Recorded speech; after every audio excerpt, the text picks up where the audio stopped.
नमस्कार, स्वागत है आपका आईएक्स बैट द्वारा प्रस्तुत इंडिया न्यूज के खास कार्यक्रम क्रिकेट प्रिडिक्टा में। टी20 वर्ल्ड कप 2024 में आज 39वां मुकाबला है न्यूजीलैंड और पपुआ न्यू गिनी के बीच। Brian Lara cricket academy Tarouba Trinidad और टोबैगो में खेला जाएगा। वेन्यू चेंज है, लेकिन आज के मुकाबले पर बात करने से पहले हम कल के मैच की बात करेंगे, जहां पाकिस्तान के सामने आयरलैंड थी। आज सुबह हुए मुकाबले की भी बात करेंगे, जो बांग्लादेश और नेपाल के बीच था। बांग्लादेश और नेपाल के बीच खेला गया था इस मुकाबले में। वहीं दूसरे मुकाबले में श्रीलंका और नीदरलैंड्स आमने सामने थे। कल हुए पाकिस्तान और आयरलैंड के मुकाबले की बात करें तो दोनों टीमें पहले ही इस वर्ल्ड कप से बाहर हो चुकी हैं। आयरलैंड ने पहले बल्लेबाजी करते हुए 106 रन बनाए।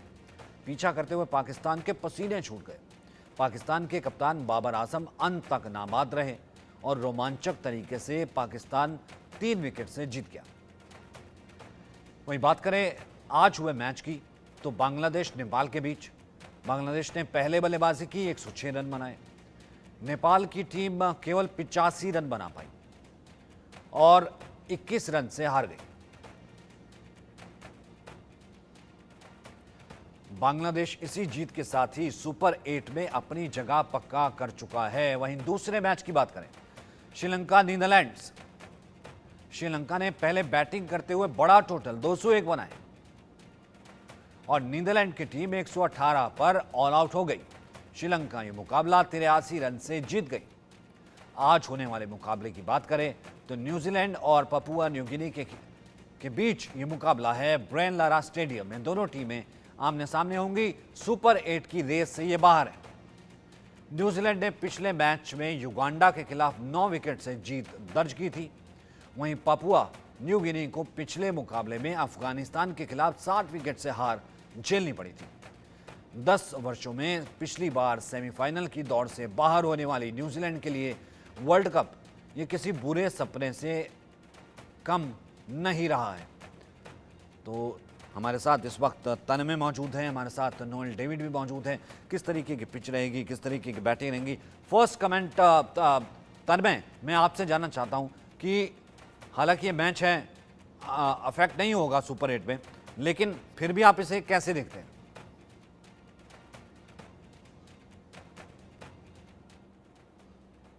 हेलो जी। आपकी आवाज नहीं सुनाई दे रही है। अगर नोएल, अगर आप तक आवाज आई हो। मैं क्लियर नहीं हूं। नोएल, इस मुकाबले को हालांकि सुपर 8 में कोई फर्क नहीं पड़ेगा, कैसे आप देखते हैं न्यूजीलैंड और पपुआ न्यू गिनी? पहले आज के मुकाबले पर बात करते हैं, फिर उसके बाद हम चलेंगे सुपर 8 पे। देखिए, ये तो एक मायने नहीं रखेगी आज की जो मुकाबला है न्यूजीलैंड और पपुआ की पीएनजी की। इट्स जस्ट अ गेम, क्योंकि पता है कि दोनों टीम क्वालिफाई नहीं हुए। सरप्राइजिंगली न्यूजीलैंड की जो एक बड़ी टीम मानी जाती है और एक अच्छी टीम है टी20 की, काफी एक्सपेक्टेशन से आए हुए थे, बट निराश होते वापिस जाना पड़ता क्योंकि सुपर 8 में नहीं है वो लोग। बट आज की गेम जो भी मैच है, इट्स जस्ट मैच रहेगी और न्यूजीलैंड एक सुपीरियर टीम जो होती हुई है, आई थिंक पीएनजी को आसानी से हराएंगे और एक अपनी एक जीत से वापस जाने की उम्मीद है। तो आई थिंक ये एक मैच जो है उतना मायने नहीं रखेगी, बट वॉट एवर इट खेलना पड़ता है क्योंकि उनकी आखिरी लीग फेस की मैच है and I think New Zealand will be on top. Tanmay, आप इसे कैसे देखते हैं? हालांकि न्यूजीलैंड के लिए किसी एक जिसे कहते हैं कि बुरे सपने से कम नहीं रहा है ये वर्ल्ड कप। जी हाँ, देखेंगे पहले तो नमस्कार आपके दर्शकों को और आपको भी। देखिए पहला ही मैच जो उन्होंने अफगानिस्तान के साथ खेला था, जिस हिसाब से वो हारे, जिस मार्जिन से वो हारे, वो एक्चुअली वर्ल्ड क्रिकेट के लिए थोड़ा सरप्राइजिंग था। मैं ये नहीं कह रहा हूँ कि अफगानिस्तान एक अच्छी टीम नहीं है, मुझे पूरा यकीन था इन विकेटों पे वो चैलेंजिंग रहेगी। बट जो मार्जिन की बात कर रहे हैं, at the end of the day वही एक बड़ा एक झटका सा रहा हमारे लिए भी, पंडित्स के लिए भी, कि भैया क्या हो रहा है। और एक तरीके से उसके बाद उनके पास उनके जो दोनों पहले गेम थे बहुत ही टफ थे। अगर आप कहेंगे इन विकेटों पे कि वेस्ट इंडीज ने भी उनको मात दे दी थी, तो अब क्या है कि एक एक तरीके से मैं ज़्यादा ये इस पे मैं मतलब टिप्पणी नहीं करना चाहूँगा क्योंकि ये बड़ी अच्छी जैसे आपने कहा है बड़ी अच्छी टीम रही है, पिछले 10 सालों में सेमीफ़ाइनल्स भी रहेगी। जी हाँ, अब देखिए ट्रेंट बोल्ट रिटायरमेंट ले रहे हैं, तो कहीं न कहीं इनको अगले 2 साल अभी 8 महीने बाद एक आईसीसी फिर से चैंपियंस ट्रॉफी आ रहा है, तो इनको कहीं न कहीं एक प्लेयर्स डेवलप करने पड़ेंगे। एक थोड़ा-सा मतलब इंट्रोस्पेक्शन की भी ज़रूरत है और रिव्यू भी करना चाहिए कि कहाँ गलत हुए। बट जहाँ तक आज की गेम की बात करें तो एक स्ट्रेट फॉरवर्ड गेम होगा, वो एक प्रोफेशनल टीम है और वो अपना बेस्ट फुट फॉरवर्ड रखेंगे आज। नोएल, एक चीज़ और क्लियर होगी आज। बांग्लादेश जो है अब हम ये कह सकते हैं कि यहाँ से अब जो है जो सुपर 8 है वो क्लियर हो गया। अब सुपर 8 के ऊपर ही सबकी नज़र है। 19 तारीख तो फिर उसके बाद जो है 20 तारीख को जिस तरीके से भारत पहला मैच खेलेगा अफगानिस्तान के खिलाफ, कैसे आप देख रहे हैं फिलहाल ये जो लाइनअप है और जो ग्रुप्स में बांटा गया है? ये तो क्रिकेट है अभी। सुपर 8 से जो T20 के मैचेस स्टार्ट होंगे, वो एक कंपटीशन हाई वोल्टेज मैचेस होंगे। And I think her her team तैयार होके रहेंगे।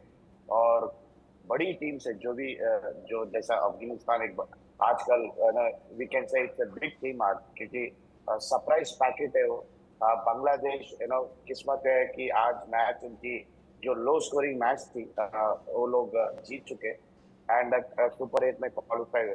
आई थिंक ओवरऑल अगर समन मैं किया मैं बोल सकता हूँ कि सुपर 8 जो है हर कोई टूर पे आना चाहता है सेमीफाइनल के लिए। एक जंग की लड़ाई स्टार्ट होती है, it will start and I feel that every team will put their best foot forward, move on with काफी अच्छी स्ट्रैटेजी, काफी अच्छी प्लानिंग से। And I think India, Australia, Afghanistan, all these teams will be gearing up to get in fight with each other to get into the semi-finals. तन्मय, आप कैसे देखते हैं पहला मुकाबला अफगानिस्तान से, फिर बांग्लादेश से भी बढ़ना है? मतलब कौन सी ऐसी टीम है, अगर मैं साथ में सप्लीमेंट करूं तो, जिस टीम ने आपको अब तक सबसे ज्यादा इम्प्रेस किया है? देखिए इंडिया, बांग्लादेश, अफगानिस्तान और ऑस्ट्रेलिया जिस ग्रुप में है, वो ग्रुप ऑफ डेथ है। ये मैं सिंपली कह रहा हूँ क्योंकि उसमें तीन सब कॉन्टिनेंट की टीमें हैं और ये विकेट्स जो है जो सब कॉन्टिनेंट बॉलिंग स्टाइल जैसे रहती है उनकी हेल्प करती है। आप देख लीजिए बांग्लादेश की बॉलिंग अटैक देख लीजिए। कल भी आपने देख लिया जिस हिसाब से उन्होंने डाला। साकिब ने डाला है, मुस्तफिजुर ने डाला है, एक तरीके तंजीम ने डाला है, रन ही नहीं दिए हैं, 4 ओवर में आई थिंक 7 रन दिए हैं। तो एक तरीके से जो क्वालिटी ऑफ बॉलिंग ये इंडिया वाले ग्रुप में है, इंडिया, ऑस्ट्रेलिया जैसी टीमों को जो कि हम मानते हैं कि सेमीफाइनल मतलब फेवरेट्स है जाने के लिए, बट इतना आसान नहीं होगा। बांग्लादेश और अफगानिस्तान जिस हिसाब से खेल रहा है, मुझे जेन्युइनली आपका अगर मैं सवाल के जवाब देना हो, बांग्लादेश की बॉलिंग ने मुझे सबसे ज़्यादा इम्प्रेस किया है। उनकी डेथ बॉलिंग जिस हिसाब से उन्होंने विकेटें इस्तेमाल की है, जी हाँ, ये पैराडाइज़ नहीं रहा है बैटिंग के लिए, बट कहीं न कहीं इन्होंने जो अपने एक इनके फाइंड भी है रिशाद हुसैन करके लेग स्पिनर लंबे बॉलर। तो इनके पास कहीं न कहीं ऐसे 4 विकेट टेकिंग ऑप्शन बॉलर्स हैं। ये कहीं न कहीं इस ग्रुप में ऊपर-नीचे तड़ाम-तुड़ुम करने की मुझे लगता है कि इनके पास ये एबिलिटी है और मैं ये ग्रुप को क्लोज़ली देखना चाहूँगा। बांग्लादेश की जो बॉलिंग है मुझे अब तक इस पूरे टूर्नामेंट में सबसे ज़्यादा इम्प्रेस की है। और नोएल, आपको किस टीम ने सबसे ज्यादा इम्प्रेस किया? आई थिंक अफगानिस्तान, बिकॉज उनके पास एक बॉलिंग यूनिट जो है, स्पिन अटैक काफी अच्छी है। और वेस्ट इंडीज में देखिए स्लो ट्रैक्स मिलने का चांस है आगे जाके। आई थिंक थोड़े हेडलाइंस में ना it is not going to be very easy, उधर क्योंकि बॉल रुक के आने का संभावना है, चांसेस है। तो I think Afghanistan for me it is a dangerous team, क्योंकि उनके पास रशीद है, काफी अच्छे वेरिएशन बॉलर्स है। तो आई फील उनकी एक फील्डिंग साइड, बैटिंग साइड भी अच्छी है, जो first power place first six utilise करने का काफी अच्छा जानते हैं वो लोग। क्योंकि आई थिंक जो कोच है Trott, I think is doing a very good work with the team. एक प्लानिंग के साथ उनको they change their batting order and I feel that उनके अंदर जिस दिन उनकी चली, तो I think they can surprise any team on their given day. और अगर मैं बात करूं यहाँ पर लाइनअप की, क्योंकि पहला अफगानिस्तान से खेलना है, तन्मय कह चुके हैं ग्रुप ऑफ डेथ ये कहीं ना कहीं लग रहा है, तो क्या मैं ये कह सकता हूं या अतिशयोक्ति होगी अभी कहना कि ये लास्ट टूर्नामेंट है विराट कोहली और रोहित शर्मा का? नोएल आपसे शुरुआत करते हैं पहले। देखिए, ये तो इट अपन कोई भी नहीं है कहने के लिए, because it is their decision कि ये T20 फॉर्मेट उनको बस हो गया, या it's they are played enough that they can say thank you very much, और ये उनके पास है कि हाँ, मैं और एक वर्ल्ड कप खेलने का उम्मीद है, मेरे पास स्ट्रेंथ है, स्किल ये है, तो I think they can continue. But अपन कोई नहीं है कि उनको रिटायर करके बोल देना बस आप लोगों का लास्ट वर्ल्ड कप है, आप चलिए, बस यंगस्टर कुछ चांस दिए, बस it is their decision, it is their them, and I feel that it is on their own. Agar they think there are better players, means who can not better than them, but who can replace them, I think then they will move out very gracefully. That's all I can say, because they are quite a big players. Virat एक जाने माने खिलाड़ी है, रोहित एक शानदार captain है, and he's leading very well. So I think we are no one to question their retirement, but I think we leave it to them. तन्मय क्या लग रहा है? दो टॉप। जी जी, मुझे नहीं लगता है कि उनको रिटायरमेंट की कोई जरूरत है अभी भी। दोनों चैंपियन प्लेयर हैं, और थोड़ा एग्जांपल देना चाहता हूं मैं। अभी आप देखेंगे जब वेस्ट इंडीज ने 2012 और 2016 में वर्ल्ड कप जीता था, तो एक नया चेंज आया था उनके एडमिनिस्ट्रेशन में, और उनकी एडमिनिस्ट्रेशन से सीनियर प्लेयर से नहीं बनी। अगर आपको याद होगा तो ये जब वेस्ट इंडीज की टीम इंडिया भी आई थी, तो एक गेम ऑलमोस्ट उन्होंने फोरफिट कर दिया था। It was only then which was requested by the BCCI management, they played, उन्होंने वो गेम खेला। बोलने का मतलब ये है कि आपके जो सीनियर प्लेयर्स रहते हैं, बड़ा इंपॉर्टेंट रहता है उनका एक रोल टीम में। परफॉर्मेंस की बात करें, एक इन्फ्लुएंस की बात करें, एक टीम को लेके जाने की बात करें, तो रोहित और विराट का बहुत ही बड़ा इन्वॉल्वमेंट रहा है इस टीम को डेवलप करने के लिए। पाकिस्तान की टीम को देख लीजिए, अभी बहुत सारी ऐसी चीजें हैं कि मतलब मिसहैप हो रहा है। और अगर आप परफॉर्मेंस की बात करें, तो आप वर्ल्ड कप देख लीजिए जो अभी खत्म हुआ है, जिसमें रोहित शर्मा और विराट कोहली ने कैसे परफॉर्म किया है। तो at the end of the day आपको अगर उम्र के हिसाब से आप देख रहे हैं, तो मुझे लगता है गलत है, क्योंकि हमारे यहाँ भी देश में जो बड़े बड़े प्लेयर्स हैं वो 40 साल की उम्र तक खेले हुए हैं। मुझे नाम नहीं लेना है, but you already know that. बात यहाँ परफॉर्मेंस की हो रही है, और बात हो रही है कि इनका इम्पैक्ट क्या है। और मुझे नहीं लगता है कि इनका इम्पैक्ट पूरे देश को देखने लायक है। परफॉर्मेंस इनकी हमेशा अप टू द मार्क रही है। हाँ, जहां तक आप बात करें कि हम जीत नहीं रहे हैं, तो एक कलेक्टिव यूनिट होना चाहिए, और मुझे लगता है इस बार इंडिया के पास वो चांस है। और मेरा ये पर्सनल ओपिनियन है कि विराट कोहली और रोहित शर्मा जितने टाइम तक खेलना चाहे वो खेलें, क्योंकि मुझे मालूम है कि एक रूम में जब सीनियर फिगर का एक इन्वॉल्वमेंट रहता है, उनका इन्फ्लुएंस कितना रहता है, एक पॉजिटिव वे में वो उभर के आता है। अभी भी बहुत सारे हमारे पास टैलेंट है, जैसे शुभमन हो गए, रिंकू सिंह हो गए, इनको डेवलप करने की जरूरत है।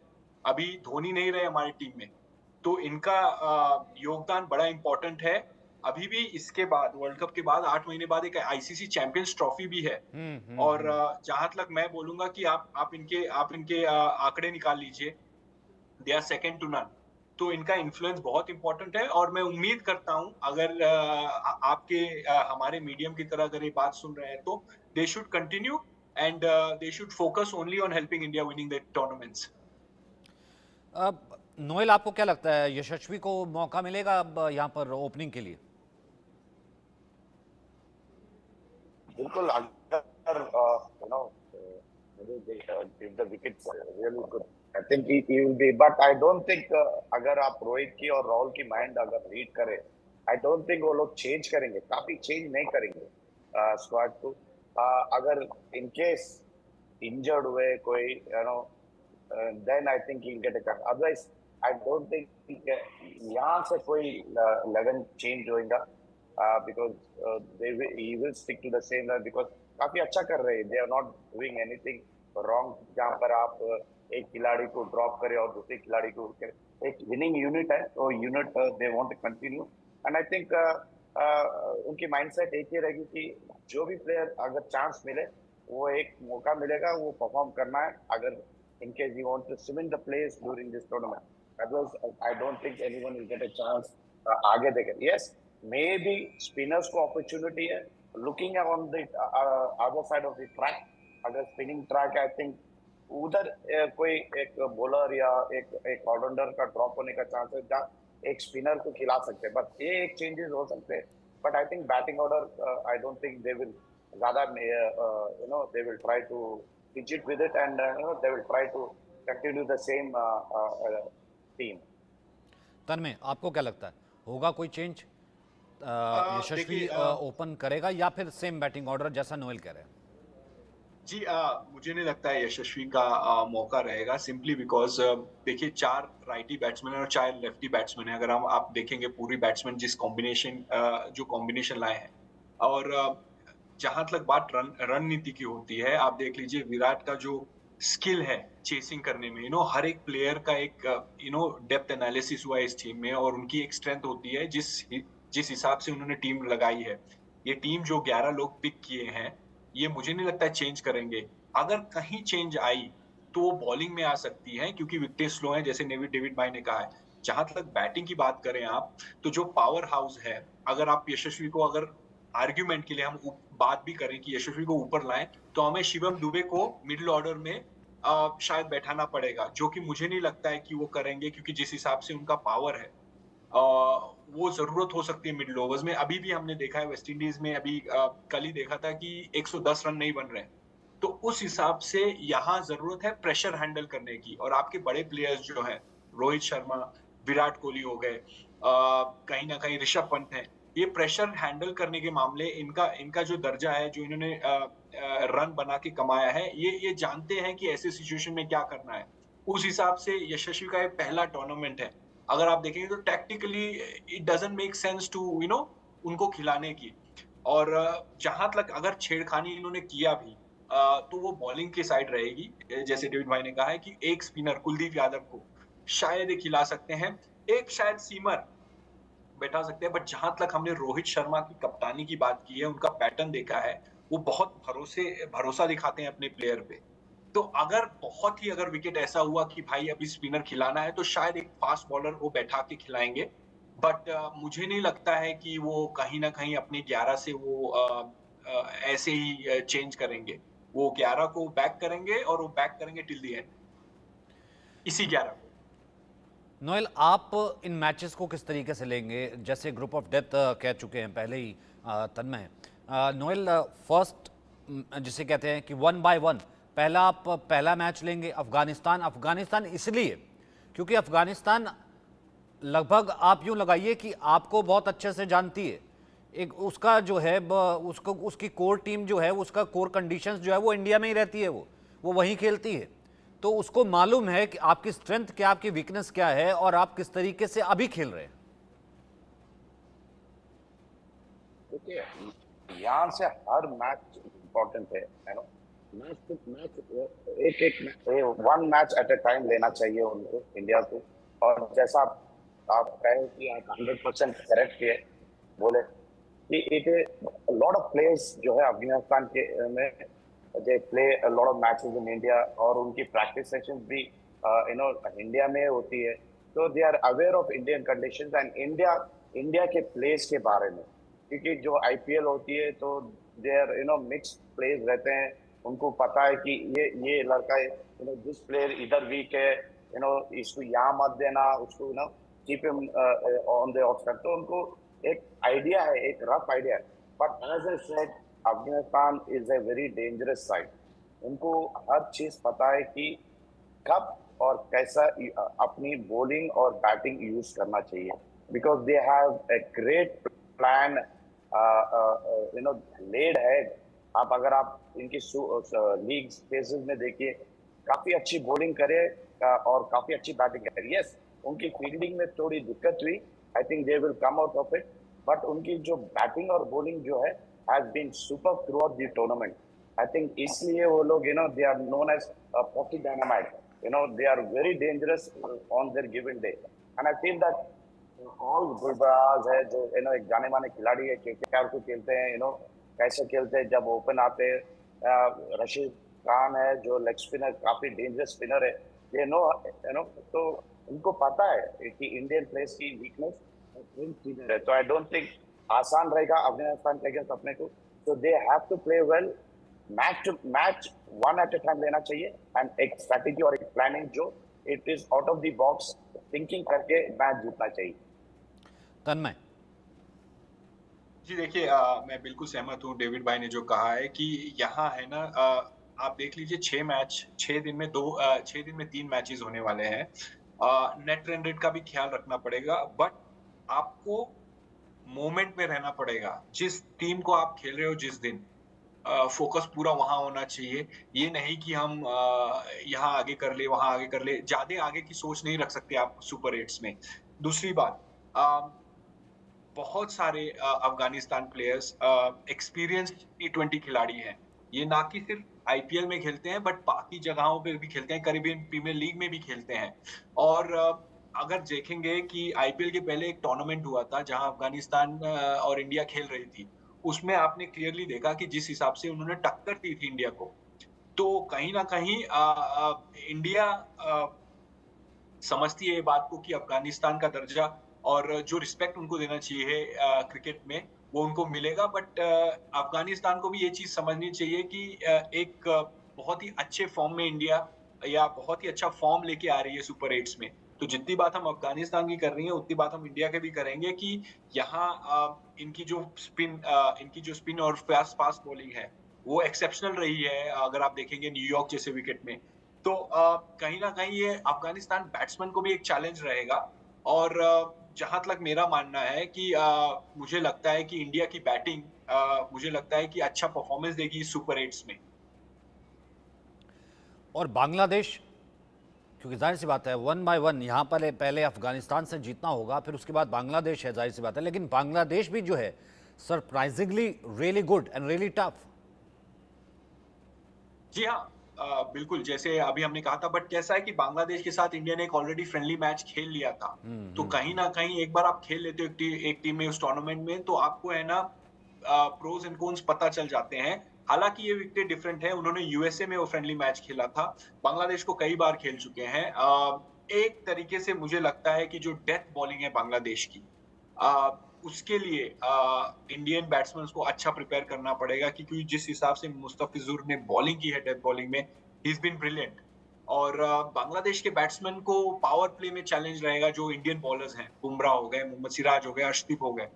तो एक टक्कर का मुकाबला रहेगा। और उसके बाद एक ऑस्ट्रेलिया टीम है जिनके साथ इतने सारे मैचेस हुए हैं।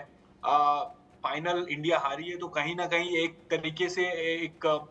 तरीके से मोटिवेशन भी रहेगा कि जाहिर सी एक बात है, जिस तरीके अपॉर्चुनिटी से मिली उन्हें। आईसीसी टूर्नामेंट्स उसके साथ लगते तमाम हम ये कहते हैं कि वो एक शगुन अपशगुन जो है वो बन जाते हैं। ऑस्ट्रेलिया से मुकाबला, तमाम चीज़ें हैं। अब देखना होगा कि किस तरीके से भारतीय जो है वो यहाँ पर बैठ करके देखेंगे, टेक अवे क्या होगा। बहुत बहुत शुक्रिया।